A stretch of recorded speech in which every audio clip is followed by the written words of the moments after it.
Roll call, please. Councilmember Conley? Present. Councilmember Losi? Here. Councilmember Mobley? Here. Mayor Pro Tem Johnson? Here. Thank you. And our first item of business tonight is introduction of a new employee, our new police dispatcher, Emma Vault.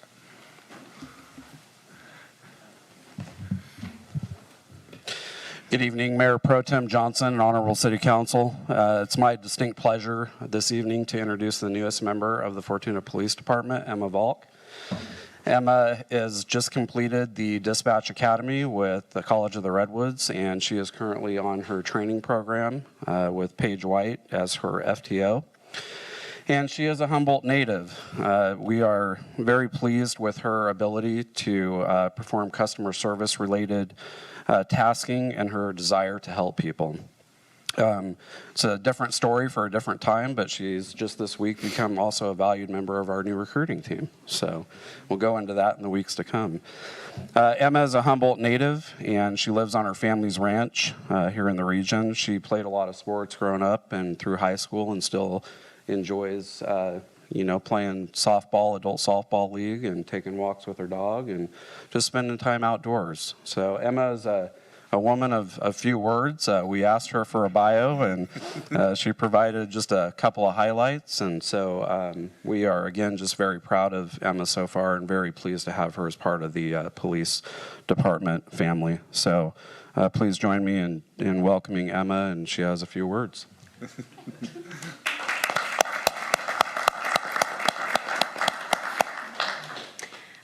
Thank you guys for this opportunity, and I look forward to being with the agency for many years. That's all I got for you. Welcome aboard.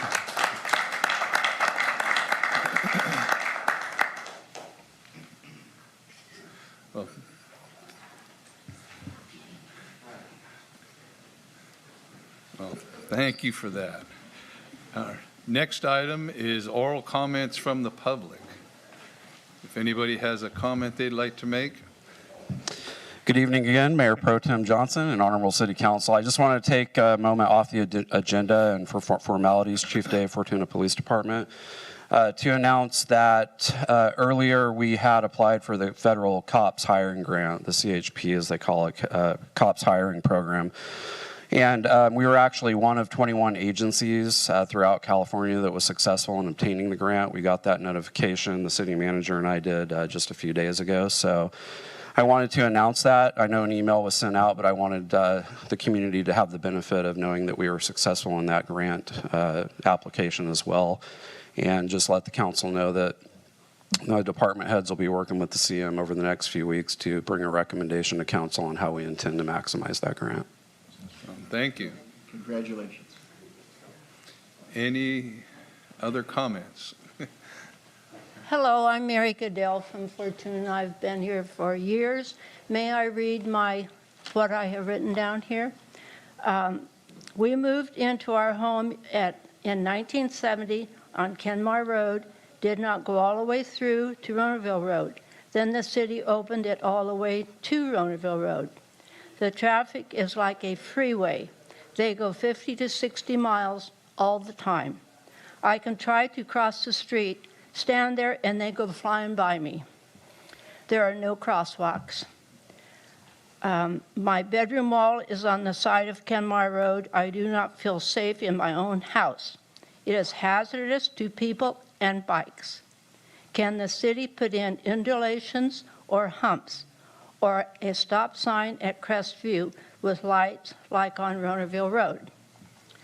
I sat for 1 hour when the city put in the new speed sign to slow the people down. They went just as fast. They paid no attention to it. Today when it rained, you guys know how it rained when we came here tonight. They just drove the same as usual. Thank you for trimming the trees, the overhanging trees on Kenmar Road. They were very hazardous also. They were over the double yellow line. And I thought one of them's going to come down and hit somebody. So my husband last week said, honey, there's some street people out there working. So I got my clipboard and down I went. And the guy that was manager of it that day He said, Mary, we're taking it all the way back to the curb. So thank you, guys, and I hope that we can get something done on Kenmar Road. It's really bad. I would love to invite the chief here, anybody else that would like to come to my house for 1 hour and watch the traffic. You'll be appalled. Thank you for your time. Thank you. Any other comments? Anything to read into the record? I do have one additional set of correspondence to read into the record. It's dated November 6th, 2023. City of Fortuna, we have lived at 2400 Kenmar Road for 34 years. When Kenmar went through to Kenwood, more traffic has been speeding past our house. We believe it is the city's responsibility to enforce the speed of traffic at the posted limit. We've been told that the City of Fortuna considers Kenmar a throughway. A throughway is a wide road designed so that a lot of traffic can move along it very quickly. It is usually divided along the middle so that traffic traveling in one direction is separated from traveling in the opposite direction. Throughway means a through street or highway whose entire roadway is reserved for through traffic and on which roadway parking is prohibited. In Fortuna, there is only one throughway, where School Street starts through Ross Hill Road, joining Fortuna Boulevard, ending where Fortuna Boulevard and Ronerville Road meet. That would be classified as a throughway. Number one, there is no divider along the middle of Kenmar Road. Number two, cars and trucks are allowed to park on both sides of Kenmar Road, Kenwood, between Crestview and Ronerville Road. Pictures showed the difference between Kenmar Road, 2 lanes, and Fortuna Boulevard, 4 lanes, which the council was provided with the pictures that came with the correspondence prior to this meeting. Our recommendation would be to replace the speed limit signs 25 miles per hour eastbound and 35 miles per hour westbound in front of our house with radar speed signs. Thank you, Doug and Sue Smith, 2400 Kenmar Road. Thank you for reading that into the record. Mayor Pro Tem Johnson, if I could just add one comment, I just want to say that we had received the comments from Mary and the other neighbor that were just read into the record, and we've had some increased enforcement out there. We put a radar feedback sign out there that's capable of giving us some of the actual data. So we haven't downloaded the data yet, but we'll be looking at that, and we take a lot, complaints and concerns about speeding seriously, and we'll take a look at this, and we'll have some real data to decide how we Thank move you. forward. So there has been some movement on that then. I'm aware of that. I appreciate that. All right, thank you. We'll close public comment, and we'll come to the consent calendar, 4 items. The council minutes from October 16th, report of disbursements, authorize the city manager to submit grant applications for Cal Recycle, and award of a professional services contract to design the repair of the Monday Club chimney, and approve a supplemental budget request. Anybody want to pull anything? A motion? I'll move to approve the consent calendar as printed. I'll second. We have a motion and a second. All in favor? Aye. Aye. Opposed? None? And thank you. And we'll move to city council business. First item is approve a supplemental budget request and professional services contract with GHD for the design and environmental services for the Mill Creek Habitat Connectivity Project. We have a staff report.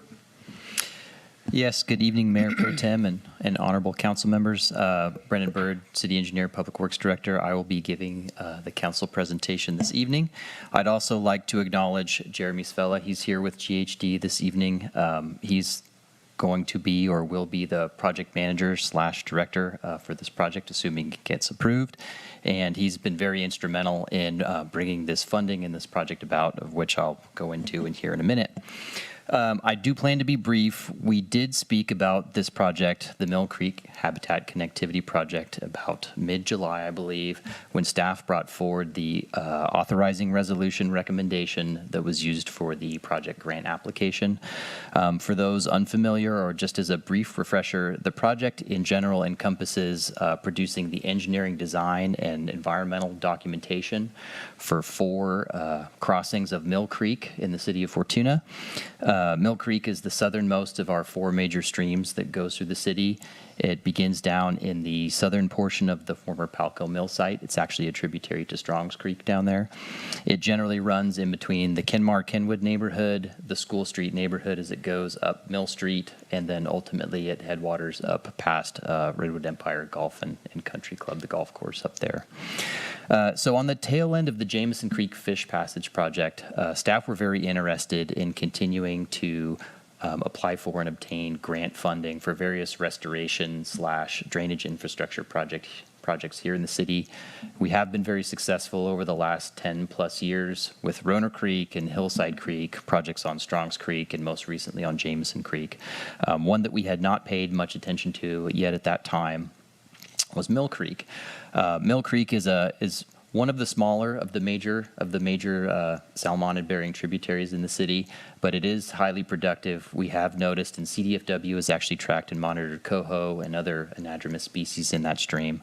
And we do have one crossing but specifically at Mill Creek and Weber Street, which is in the Campton Heights neighborhood area, where we do have a reasonable partial to full fish passage barrier. And it's also an aging piece of infrastructure near the end of its reasonable design life, similar to like Jameson Creek was when we pursued funding for that project.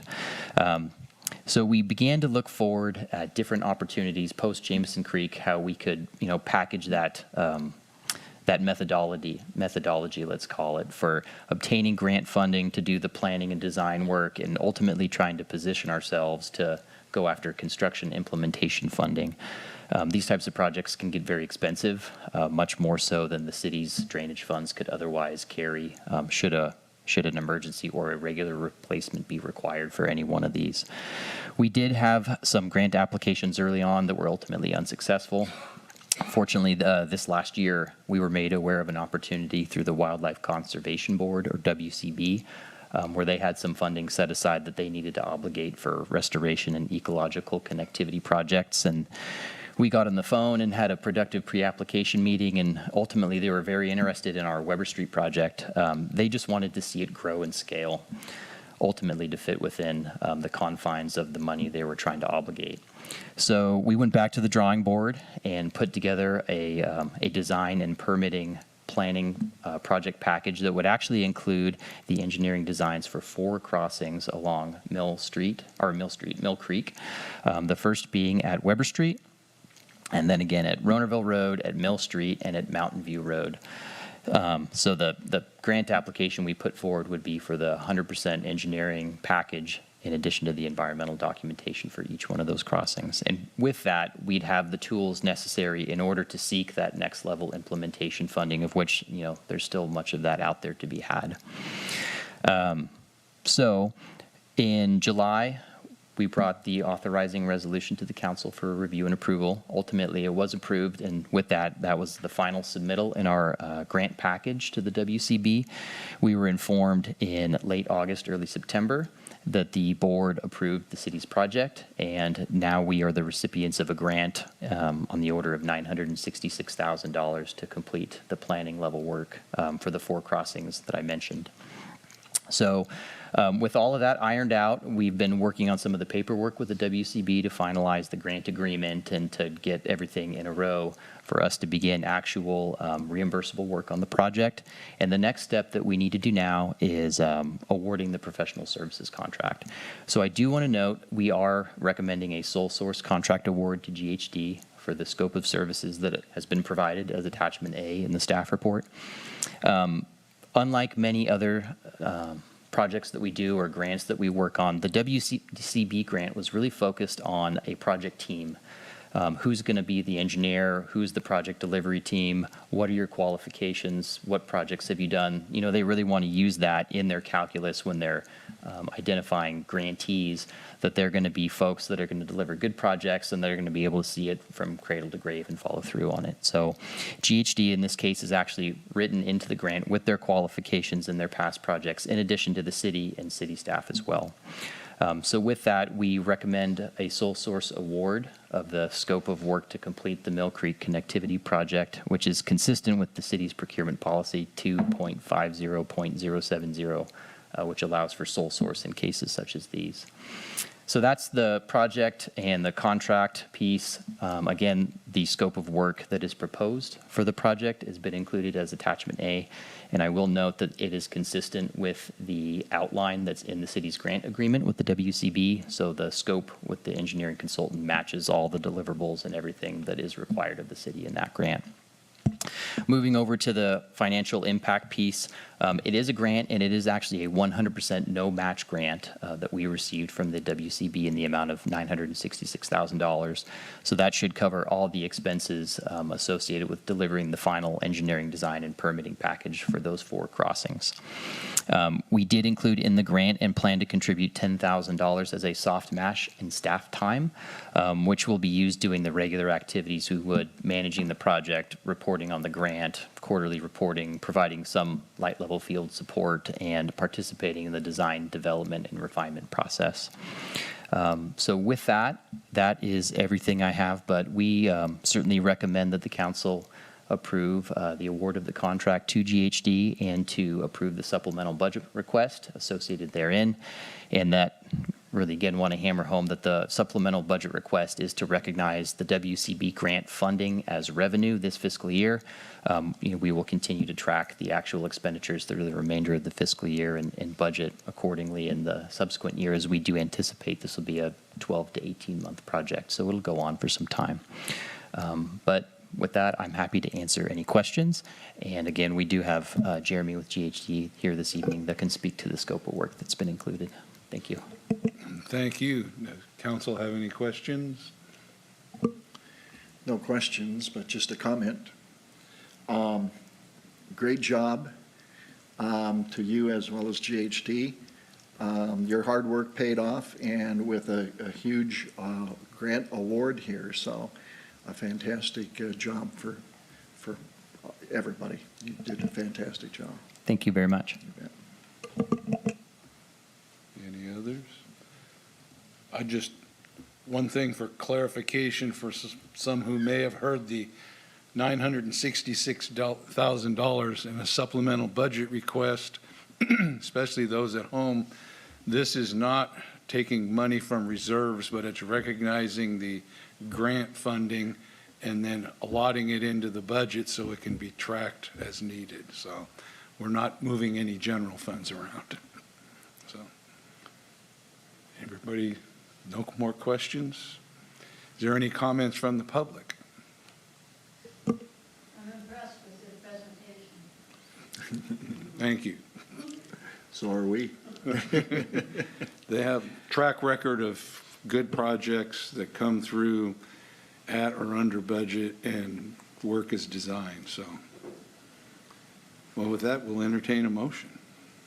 I make a motion to authorize the city manager to execute professional services contract with GHD for engineering and environmental services for the Mill Creek Habitat Community Project, and authorize a supplemental budget request for $966,000. I'll second. We have a motion and a second. All in favor? Aye. Aye. Opposed? None? We have a project. And thank you. And the next item, a public hearing and introduction and first reading of ordinance 2023-764, amending chapters 1703 and 1706 and 1708, the municipal code, to comply with multifamily design standards.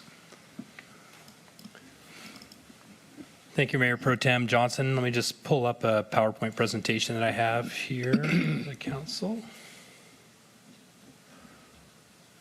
There we go. So this is an introduction and first reading of ordinance 2023-764, amending chapter 1703, 06, and 1708 of the Fortuna Municipal Code for consistency with adopted multifamily design standards. I think this will be the 5th time that the council's seen this in the last few months. So we brought a resolution with the design standard first, and then there were some changes made. So we had a first reading and a second reading, and there were changes, so we had to do it again. So we had to redo the first reading and the second reading. And so we moved that, or the resolution, we had to bring that back. Then we had to go back to the Planning Commission. So these are the actual updates to the municipal code that will reflect the multifamily design standards. So there's a couple of topics. One of the other things so the multifamily design standards, as I mentioned, this proposed zoning code amendment also includes agricultural employee housing, also required by state law. So a little bit of background, this was last seen on the City Council on September 5th when the council adopted the multifamily design standards. The multifamily design standards allow by right approval for multifamily and mixed-use residential projects that comply with those standards. The existing code requirements are that there's design review for all multifamily development and that a conditional use permit is required for 6 or more multifamily units in the multifamily residential zoning district, and that all multifamily projects in neighborhood commercial and retail commercial zoning districts. So the proposed zoning code amendments are, they remove the conditional use permit and design review requirements for those multifamily projects that are consistent with the multifamily design standards. And again, the intention of the state is to be able to make multifamily projects easier to pursue. The new sections require compliance with the multifamily design standards. They allow the project by right if the project is consistent with those standards. And in the case where there's deviations and a developer chooses not to or cannot comply with those standards, then they have the option to go to design review, which is the same process that we have now. To resolve the conflicts, between the multifamily design standards and zoning code, they removed, and I think we just went through this, they removed the conditional use permit requirement and for 6 or more units and removes design review requirement for multifamily projects. The existing zoning code for agricultural requires a use permit for all labor camps and labor supply camps in the agricultural exclusive zone, and other agricultural uses in the AE zone district are permitted use allowed without a use permit. So now you can do those agricultural uses, but not having labor camps. So in response to state law requirements, the 17.03.040, the agricultural exclusive zoning district, would add agricultural employee housing as a permitted use and add a requirement for evidence of a valid HCD permit, deed restriction for permanent or seasonal employee housing, and affidavit for temporary employee housing. So again, this is one thing that's not really typical except for mobile home projects, is that they would fall under state jurisdiction under housing and community development rather than our normal building permit process. And then secondarily, for 17.08.050 would add a new definition of agricultural employee housing. And that agricultural employee housing would be allowed by right for a maximum of 36 beds in group quarters of 12 units or spaces designed for use by a single family household, or a maximum of 36 units meeting eligibility criteria and operated by an affordable housing organization. Other types of employee housing could be classified as labor camps or labor supply camps allowed in the AE zoning district or with a use permit. And you might ask yourself, well, where can this happen in the city? Where are those agricultural exclusive zones? So you can see on the left, there's one area. This is Clendenin's Apple Orchard, and there's a small area just south of Lonnie Drive. So probably unlikely a labor camp's going to be needed at Clendenin's Apple Orchard, but that's one of the areas that we have agricultural exclusive. And then you can see there's a much larger area. Just to give you context, this is just south of the Kenmar interchange. You can see where the old Drake Hill at grade intersection was here in the lower left. And you can see this area. The blue is public facility, which is our corrosion control facility. That's where the city's water wells and pump station are. So that area down here where Seychelles strawberries are, and there's a larger agricultural area just to the south of the city. So the southern port of the city limits. So with that, staff's recommendation is that we hold the first reading of ordinance 2023-764 and read that by title only, and continue the public hearing to Monday, December 4th, 2023 for the second reading and adoption. And one of the reasons we're anticipating the potential cancellation of the November 20th, so we're pushing it to the first meeting of December. So with that, I'd be happy to answer any questions. Well, thank you. And we'll open the public hearing. And do we have any questions or comments from council? This is the 5th time we've gone over this. Is there any public comment? Seeing none. We'll close the public hearing and we'll take a motion. I'll make a motion to hold first reading of ordinance 2023-764, read by title only, and continue the public hearing to Monday, November 20th, 2023 for the second reading. December 4th? December 4th. December 4th, 2023 for the second reading. I'll second. We have a motion and a second. Can we get a roll call vote? Ordinance 2023-764, an ordinance of the City Council of the City of Fortuna, amending Chapters 17.03, 17.06, and 17.08 of the Fortuna Municipal Code to comply with the multifamily design standards and to allow agricultural employee housing consistent with state law, and determining the ordinance to be exempt from CEQA. Councilmember Conley. Aye. Councilmember Losi. Yes. Councilmember Mobley. Yes. Mayor Pro Tem Johnson. Yes. And thank you.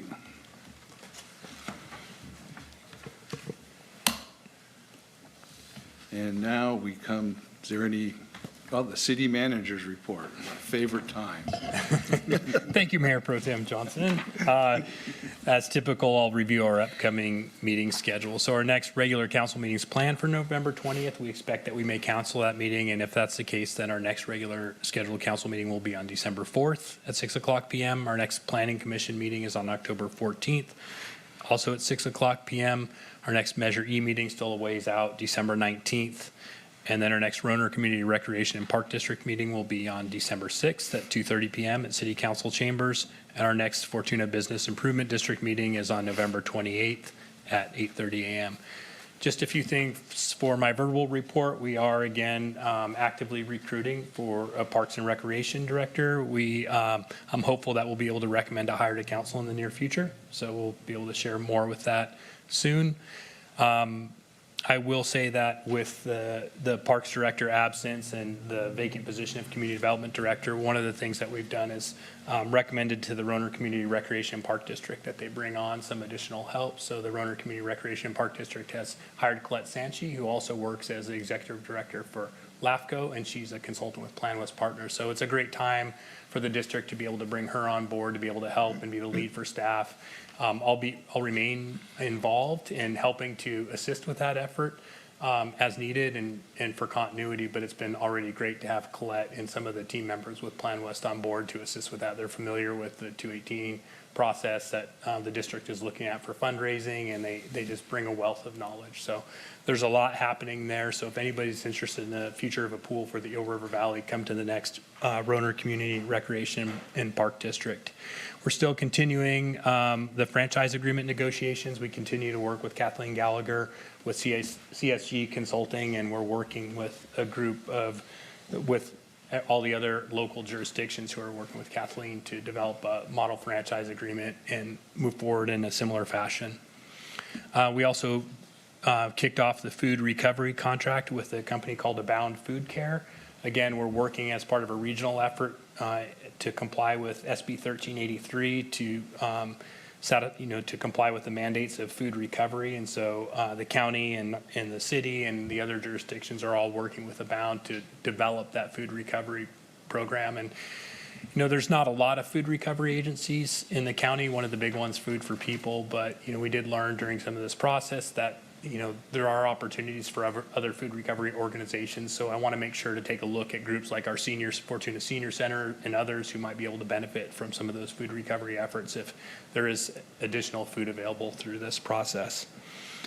And then lastly, I've been working with our Public Works Director and Finance Director. We're looking at methods for developing, updating our water and wastewater rate schedule. It's been since 2012 that the city's done that, so we're at a point now that needs to happen to make sure that we're able to fund the projects that we need to have in the future for our water system, our water distribution system, our wastewater collection system, and our wastewater treatment. And so we're going to be putting a significant effort into that in the coming months and looking at requesting proposals to do those rate increases for water and wastewater.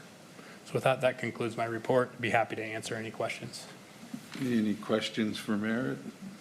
Okay. Well, with that, is there any future agenda items that council would like to bring up? No. No? Okay. All council reports then. Yes, sir. Thank you. We had a REDAC meeting, amended a couple of loans, and had a report from the Humboldt Rise Committee. Good little report for them. Other than that, just bearing down for the rainy season and getting ready. Thank you. Councilmember Losi. Thank you. I had attended a Humboldt Transit Authority meeting on October 4th for Tammy, and there was a lot of discussion on unmet transportation needs in Humboldt County. They centered around providing earlier as well as later bus routes throughout the county, and then including Sunday service. Also discussed was an express route recommended for students for Cal Poly Humboldt and College of the Redwoods, which seemed like a pretty good idea with students going back and forth to those colleges. Another area of discussion was about rerouting buses to cover the Blue Lake area, since the Blue Lake Rancheria ended their bus service.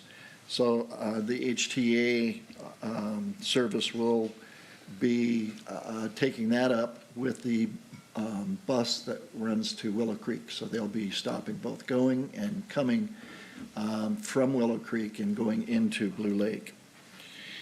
And also on October 4th, I attended the regular meeting of the Roner Creek Recreation and Roner Park District, and we were advised by Merit that the pre-application for the USDA loan was accepted.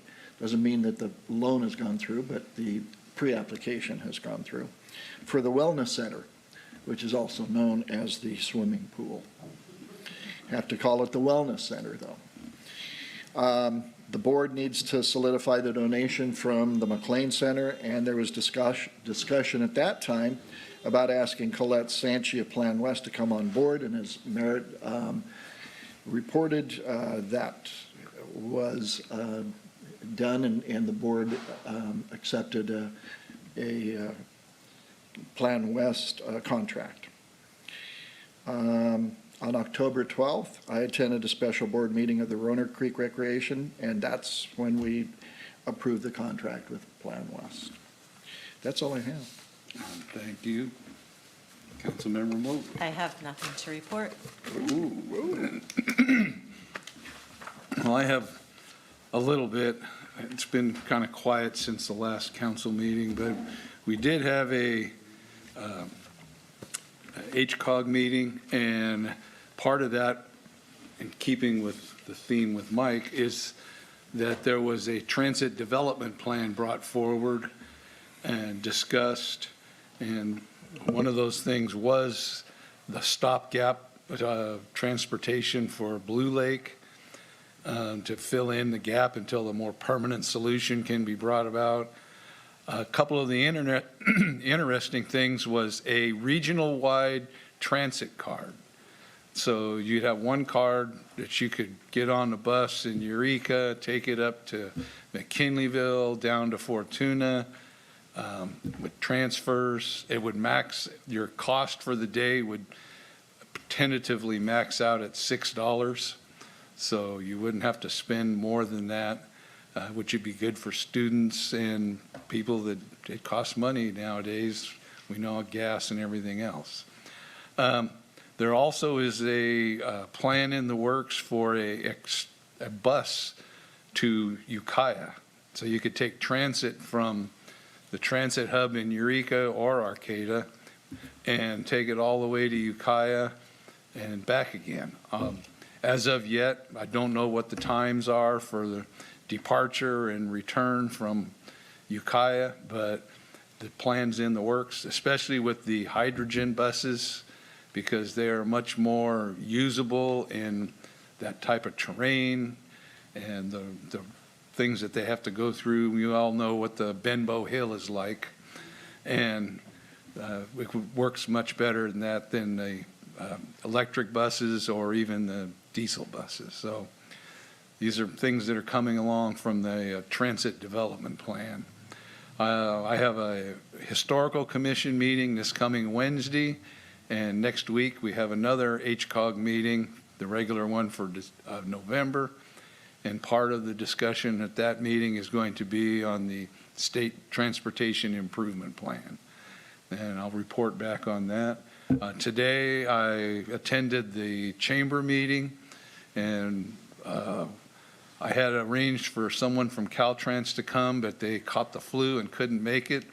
So I stepped into the gap and filled a need for the day for a presentation. And I noticed that people live through it and they're here, so so hopefully that came out well. But with that, that's all I have to report. And get up here. And with that, we'll entertain a motion. Move to adjourn. Second. We are adjourned. Thank you.